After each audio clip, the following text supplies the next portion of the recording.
Happy morning guys. இன்னைக்கு நம்ம பார்க்க போகிற வெஹிக்கிள் ஃபோர்ட் ஃபியஸ்டாவில் இன்னைக்கு நம்ம அட்டன் பண்ண போகிற கம்ப்ளைண்ட் ஒரு மேஜர் கம்ப்ளைண்ட் தான், வேற ஒன்றும் இல்லை, ஆயில் லீக். ஃபியஸ்டாவில் எந்தெந்த இடத்துல ஆயில் லீக் இருக்குன்னு பார்த்தோன்னா கம்ப்ரஸர், டைனமோ அண்ட் பார்த்தீங்கன்னா டைம் அண்ட் பெல்ட்டோட கேஸ் ஃபுல்லாகவே ஆயில் லீக் தான் இருக்குது. டைனமோ கம்ப்ரஸர்னு சொன்னோன்னே அதில் எங்கே ப்ரோ ஆயில் இருக்குன்னு நீங்கள் கேட்கலாம். பட் அதில் இல்லை, அதுக்கு மவுண்ட் ஆயிருக்க பேக் சைட்லேருந்து தான் ஆயில் லீக் பார்த்தீங்கன்னா வந்திருக்கு. ஆயில் லீக் அரெஸ்ட் பண்ணுறதுக்கு கொஞ்சம் பெரிய வேலை தான் நம்ம பண்ணி ஆகணும்.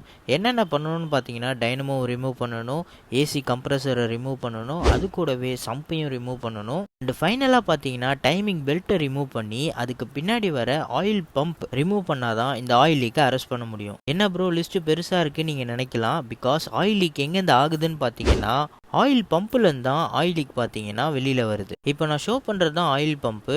ஆயில் பம்பு டேமேஜ் ஆகி ஆயில் லீக் ஆகுதான்னு கேட்டிங்கன்னா கிடையாது. ஆயில் பம்பு ஃபிட் ஆகிற பேஸில் தான் ஆயில் பார்த்தீங்கன்னா ஃபுல்லாகவே லீக் ஆகிருக்கு. இதுக்கு என்ன பண்ண போகிறோன்னு கேட்டிங்கன்னா ஆயில் பம்பை ரிமூவ் பண்ணிவிட்டு கேஸ்கட் பேஸ்ட் அப்ளை பண்ணி ஆயில் பம்பை ஃபிட் பண்ணாலே போதும், இந்த ஆயில் லீக் பார்த்தீங்கன்னா அரெஸ்ட் ஆகிடும். என்ன ப்ரோ இவ்வளோ தானான்னு நீங்கள் கேட்டிங்கன்னா எஸ், பட் இதுக்கான ஒர்க்கிங் ப்ராசஸ் பார்த்தீங்கன்னா ரொம்பவே பெருசு.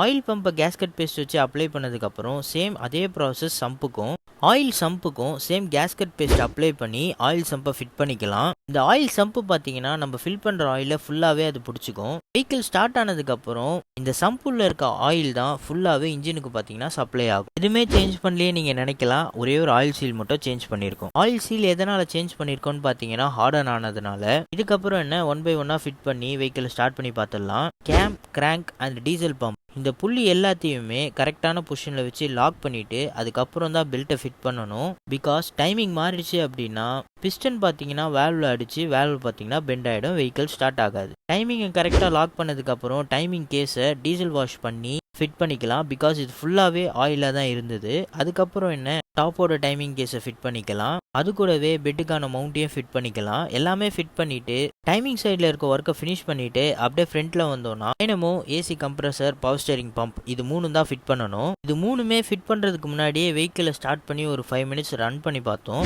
எந்த ஒரு ஆயில் லீக்கும் இல்லை. அதுக்கப்புறம் என்ன dynamo, compressor and power steering pump மூணுமே பக்காவாக ஃபிட் பண்ணி ஃபினிஷ் பண்ணதுக்கப்புறம் ஆல்டர்னேட் பெல்ட்டை கரெக்டான அலைனில் வச்சு லாக் பண்ணிக்கலாம். பெல்ட்டை லாக் பண்ண கையோட இன்ஜின் மவுண்ட்டையும் கரெக்டாக வச்சு லாக் பண்ணி ஃபினிஷ் பண்ணிக்கலாம். அதுக்கப்புறம் என்ன எல்லாத்தையும் ஒரு வாட்டி ஜென்ரலாக செக் பண்ணிவிட்டு வெஹிக்கிளை பார்த்தீங்கன்னா ஸ்டார்ட் பண்ணி ரன் பண்ணிடலாம். வெஹிக்கிளை பார்த்தீங்கன்னா ஃபஸ்ட்டு ஒரு 10 to 15 minutes ஹைடில் ரன் பண்ணி பார்த்தோம், எந்த ஒரு ஆயில் லீக்கும் இல்லை. அப்புறம் என்ன வெஹிக்கிளை ஒரு ட்ரையல் எடுத்துகிட்டு 10 to 15 kilometers நல்லாவே ட்ரைவ் பண்ணி பார்த்துட்டு அகைன் ஆயில் லீக் இருக்கான்னு செக் பண்ணி பார்த்தோம், எந்த ஒரு ஆயில் லீக்குமே இல்லை. வெஹிக்கிளை த்ரூ அவுட் எல்லாமே ஜென்ரலாக செக் பண்ணிவிட்டு கஸ்டமர்கிட்ட ஹாப்பியாக டெலிவரி பண்ணியாச்சு. இந்த மாதிரி வெஹிக்கிள் ரிலேட்டட் வீடியோஸ் பார்க்குறதுக்கு மறக்காமல் நம்ம சேனலை சப்ஸ்கிரைப் பண்ணிக்கோங்க. ஃப்ரெண்ட்ஸ் சர்க்கிளில் யாருனாச்சும் ஃபோர்ட் ஃபியஸ்டா வச்சுருக்காங்கன்னா மறக்காமல் அவங்களுக்கு இந்த வீடியோவை ஷேர் பண்ணிவிடுங்க. தேங்க்யூ.